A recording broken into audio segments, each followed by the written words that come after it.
नमस्कार, खबरों की खबर में आपका स्वागत है। कश्मीर से आज एक ऐसी खबर आई है जिसे सुनकर हर हिंदुस्तानी का सीना चौड़ा हो जाएगा और जो टेप लेकर 56 इंच नापते रहते हैं उनके कलेजे पे एक बहुत ही धारदार छुरी चल गई है, क्योंकि खबर ही ऐसी है। खबर तो ये है कि प्रधानमंत्री मोदी और अजीत डोभाल की जो कश्मीर नीति है वो अब सफल होता हुआ बिल्कुल नजर आ रहा है। उनकी योजना पूरी तरीके से वो अब रिजल्ट देने लग गई है, क्योंकि खबर ये आई है कि जो अलगाववादियों के जो सबसे बड़े लीडर हैं, ये लेफ्ट लिबरल कमाल जिनको कहते हैं गिलानी साहब, तो ये गिलानी साहब ने आज हुर्रियत कॉन्फ्रेंस के चेयरमैनशिप से इस्तीफा दे दिया है। उन्होंने एक स्टेटमेंट भी जारी किया है। वैसे हुर्रियत कॉन्फ्रेंस के अलग अलग लीडर्स को उन्होंने एक उर्दू में खत भी लिखा है, लेकिन खबरों में ये बताया जा रहा है कि वो उदास और निराश थे वर्तमान स्थिति से, और उनका साफ साफ ये कहना है कि वो इसलिए इस्तीफा दे रहे हैं क्योंकि उनके लीडरशिप को कोई मान नहीं रहा है, और बहुत सारे जो लोग हैं हुर्रियत कॉन्फ्रेंस से जुड़े वो इनडिसिप्लिन हो रहे हैं, वो बात नहीं सुनते, वो अलग अलग तरह की ये बहानेबाजी उन्होंने कह करके अपने आप को हुर्रियत कॉन्फ्रेंस से अलग कर लिया है। अब कई लोग बड़े चिंतित हैं, क्योंकि आपको याद होगा कि अभी जब 370 से पहले जब मोदी सरकार कश्मीर के ऊपर, आपको याद होगा वो पैलेट गन जब चल रहा था, बहुत सारे पत्रकार, बहुत सारे अपने आप के खुद ह्यूमन राइट्स के जो एक्टिविस्ट खुद को मानते हैं वो गए थे जिलानी साहब के पास, बहुत सारे लीडर्स भी गए थे। कुछ लोगों को तो उन्होंने गेट में घुसने नहीं दिया, इतने बड़े आदमी थे ये। दरअसल ये सैयद अली शाह गिलानी ये पाकिस्तान के पैसे पे पलने वाला, हिंदुस्तान में अंदर आतंक मचाने वाला ये सबसे अव्वल दर्जे का अलगाववादी और टेररिस्ट है ये, इसमें कोई डाउट नहीं होना चाहिए। लेकिन सवाल ये है कि क्या वजह थी कि उन्होंने अपना जो पद जो है उन्होंने छोड़ा है। उनके इस्तीफे की वजह क्या है? मीडिया, खास करके ये जो खान मार्केट की जो मीडिया है जो इनको गिलानी साहब कहते हैं, वो अलग अलग बातें तो बता रहे हैं, लेकिन असलियत क्या है, ऐसी क्या वजह है कि उनको हुर्रियत कॉन्फ्रेंस के चेयरमैनशिप से इस्तीफा देना पड़ा? इसके मायने क्या हैं और क्यों वो ये कह रहे हैं कि इस जो सिचुएशन जो बदला है कश्मीर के अंदर उसमें वो हुर्रियत कॉन्फ्रेंस को लीड नहीं कर सकते।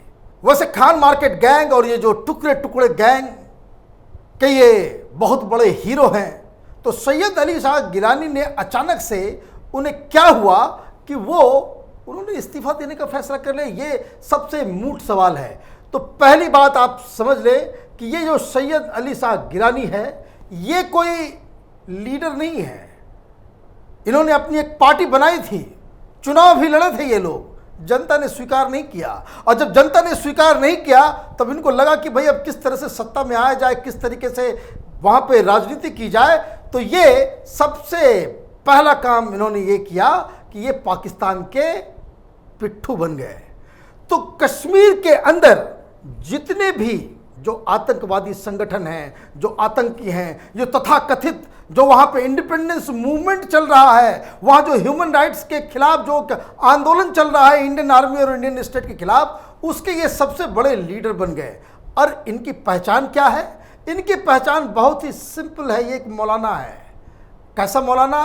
तो जमाते इस्लामी का मौलाना, और ये एक कट्टर इस्लाम को कश्मीर के अंदर स्थापित करने के लिए ये पूरा तमाशा कर रहा था। और इसके साथ खड़ा कौन था? तो ये लेफ्टिस्ट और ये जो लुटियन मीडिया जिसको कहते हैं, जो इनको गिलानी साहब हैं उनके लिए। आपको याद होगा जब पैलेट गन के बाद जो बहुत बड़ा बवाल मच रहा था तो कई सारे लीडर्स चले गए थे उनके घर पे मिलने के लिए, बहुत लोगों को उन्होंने लौटा दिया कि भाई नहीं मिलना है उनसे, बहुत सारे पत्रकार गए, इतना बड़ा शख्सियत। लेकिन हकीकत क्या है? अब क्या हुआ?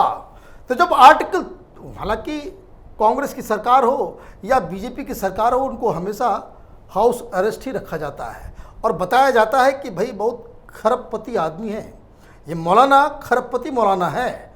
इनके जो परिवार के लोग हैं वो कुछ पाकिस्तान में बहुत ओहदे पे हैं, बहुत संपत्ति है इनको, पूरा खानदान जितने भी इनके बच्चे वगैरह हैं सब पूरे विदेश में ही रहते हैं सारे लोग, और यहाँ पे ये बच्चों से पत्थर फिकवाते हैं। अब सवाल ये है कि ये जो उन्होंने लिखा है कि ये जो परिस्थिति बदली है तो उसमें क्या हुआ है, तो परिस्थिति कैसे बदली है। दरअसल ये कहानी है आर्टिकल 370 के हटाए जाने के बाद से, मतलब पिछले 5 अगस्त के बाद से, जिसके बाद पाकिस्तान आग बबूला हो गया पूरी दुनिया में। इमरान खान और उसके पाकिस्तान के सारे लोग इस बात को कहने लगे कि पूरे कश्मीर को जो है वहाँ पे उसको जेल खाना बना दिया गया है, सब कुछ कर दिया गया है। और आपको याद होगा, यूट्यूब पे आप जाइए, उस तरह के बयान इमरान खान के या कुरैशी के या पाकिस्तान के जर्नलिस्टों के, तो वो ये कहते थे कि जिस दिन कर्फ्यू हटा दिया गया कश्मीर में कत्लेआम हो जाएगा, खून की नदियां बह जाएगी, आसमान ये हो जाएगा वो हो जाएगा, सारी चीज़ें हो जाएगी। कर्फ्यू भी हट गया, फ़ोन भी आ गया, सारा कुछ हुआ और जनता सड़क पे नहीं आई। तो इसका सबसे पहला असर ये हुआ कि जो पाकिस्तान का जो पूरा प्रोपेगेंडा था, पाकिस्तान को जो ये दम्भ था कि मोदी के इस फैसले से जो आर्टिकल 370 हटाया गया है उससे कश्मीर घाटी में लोग उसके खिलाफ खड़े हो जाएंगे।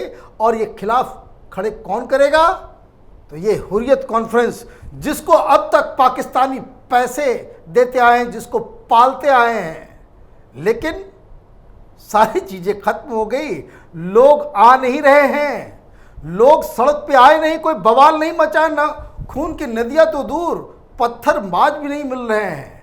और इस वजह से पाकिस्तान की सरकार, वहाँ की आईएसआई का पूरा गुस्सा इस हुर्रियत कॉन्फ्रेंस के सारे लीडर्स के ऊपर आ गया है। अब वहाँ से जब पैसा बंद हो गया तब ये काम कैसे करेंगे। ये अब कहते हैं भाई पैसे दो, अब वो कहते हैं कि भाई आदमी पहले इकट्ठा करो। अब दिक्कत क्या हो रही है कि ये पाकिस्तान के अंदर अब ये सोचा जा रहा है कि ये अब तक जो उन्होंने जो पैसे खर्च किए इन लोगों के ऊपर, ये बेकार चला गया। मोदी ने तो बिना खून बहाए, बिना गोली चलाए एक ही झटके में पूरे कश्मीर को उन्होंने हिंदुस्तान में मिला लिया।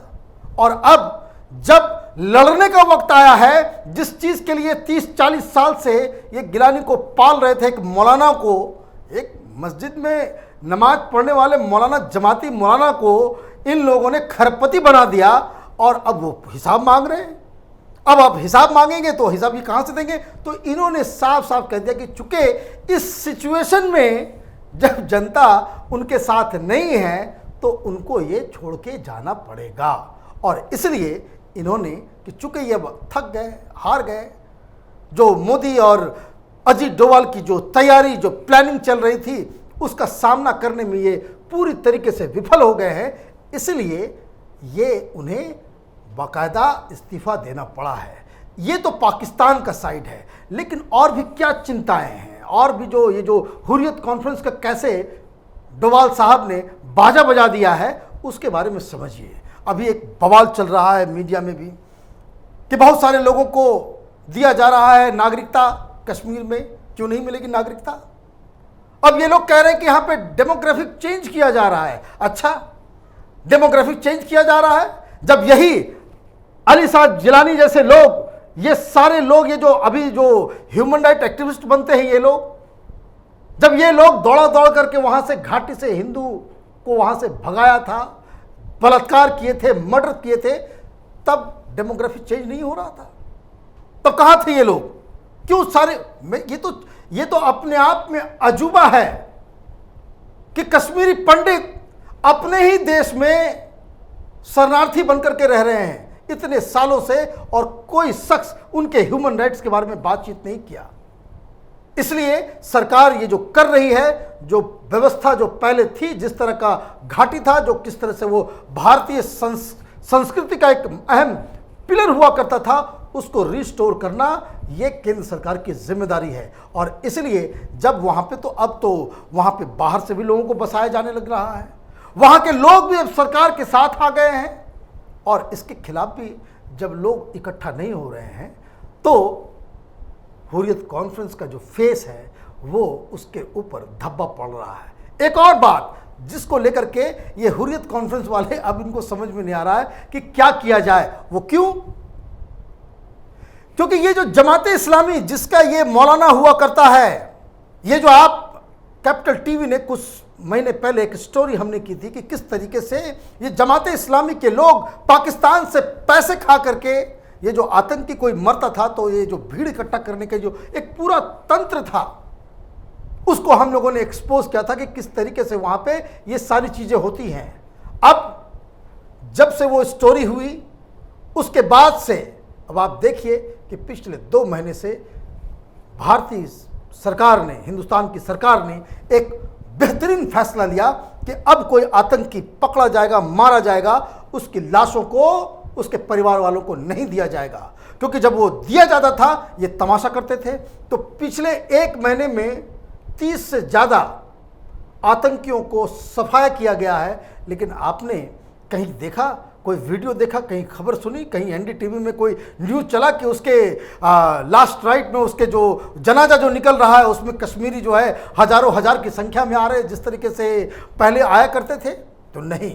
कहने का मतलब ये है कि मोदी सरकार ने और ख़ास करके अजीत डोभाल ने कश्मीर के लिए जो एक रणनीति बनाई है कि किस तरीके से इनके पैसे, जो पाकिस्तान से जो पैसे आने जाने का जो रास्ता था उसको बंद किया, जो आतंकी आते थे, जो हथियार लेकर के आते थे उस पर भी पाबंदी लगाई, प्लस ये जो पूरा ये तमाशा जो आतंकवाद का चल रहा था इस्लाम के नाम पे, जो जो लोग इसके साथ खड़े थे उन सबको, करीब इस तरह के 100 से ज़्यादा व्यापारियों को सरकार ने बाकायदा बंद कर रखा है। क्योंकि ये लोग अपने पॉकेट से इन आतंकियों को पैसा दिया करते थे और इनका धंधा जो है वो पाकिस्तान से चला करता था। तो ये भी बंद हुआ है। ड्रग ट्रैफिकिंग भी बंद किया गया है। अब आप समझिए, आतंकवाद तो हवाला, तो ड्रग ट्रैफिकिंग, प्रोस्टिट्यूशन, ये इस्लामिक जिहाद का चेहरा इन लोगों ने बना दिया कश्मीर घाटी के अंदर। और उसके सरगना ये सैयद अली शाह गिलानी, आज इनको अब हार मानकर मोदी और डोभाल साहब की नीतियों के सामने हार मानकर इस्तीफा देना पड़ा है। तो ये एक बहुत अच्छी खबर आज आई है। अब देखना होगा कि वो कौन सूरमा है जो चेयरमैन बनने की हिमाकत भी करता है। क्योंकि जो भी हुर्रियत कॉन्फ्रेंस का चीफ बनेगा उससे वही सवाल जवाब किए जाएंगे। पैसे कहाँ से आएंगे ये भी एक बहुत बड़ा सवाल होगा। आप देखते रहिए कैपिटल टीवी। हमारे वीडियोस को लाइक कीजिए, शेयर कीजिए और हमारे चैनल को सब्सक्राइब कीजिए। धन्यवाद।